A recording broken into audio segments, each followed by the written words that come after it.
Let's take a look at our scarf model. We can either receive a reward or a threat on status,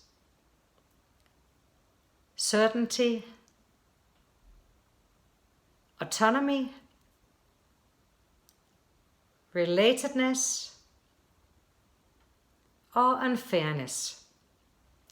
Let's look a little into each element in the model that teach us about how our brain is wired.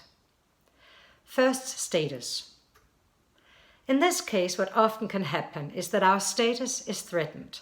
Instead of being given a status reward, we are now easily in the smaller position, where the other part plays the part of being the expert from outside, telling us things about our blind spots. We're threatened uncertainty because we don't know what to expect. We might hear about new blind spots that will be hurtful, but we don't know what is going to happen. Our autonomy is threatened too, since we know that what is considered good behavior is only to listen, and we can't control how much we will hear, what it will be about, or how it's going to be delivered.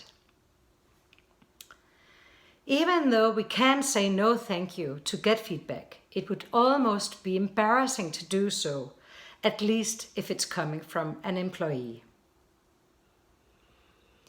Relatedness might be threatened too, since we might get upset, or if the other part is not happy with how we have acted, it can potentially destroy our relation. And if we don't agree with the feedback we get, fairness might be threatened too. Also, the whole process can seem unfair because in reality it is difficult to defend ourselves, since it easily can come across as not being good at receiving feedback. What this means is that we might all know with our thinking mind that it's a good thing to get feedback. But since our brain is wired as it is, it might trigger quite a negative scarf response, and maybe on all parameters in scarf and at once.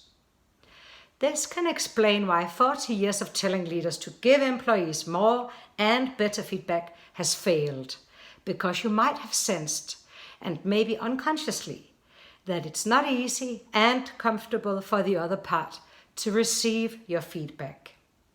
It can therefore feel wrong for you to give others feedback. Maybe you have, without even realizing it, been protecting your employees from feedback in order for them to stay happy and perform well. No wonder the score on feedback is always low in all the companies I know of, despite the obvious need for feedback. However, there is a trick to how you can turn this around, and it's very simple. You just begin to ask for feedback. When you ask others for feedback, when you are driving the interaction and taking control of how and when you receive feedback and from whom, then the situation is completely different. Let's take another look at scarf again. When you ask others for feedback in order to grow, you have status. You come across as a person who wants to improve and grow. But also at the same time, you're actually giving status to the people you ask for feedback. Det her detalje forfra.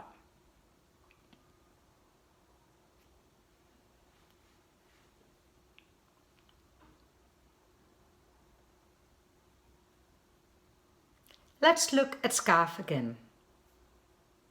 When you ask others for feedback in order to grow, you have status. You come across as a person who wants to improve and grow, but also at the same time, you are giving status to the people you ask for feedback. Because you are implicitly saying to them that they are important and that you value their opinion. You have certainty because you can ask to give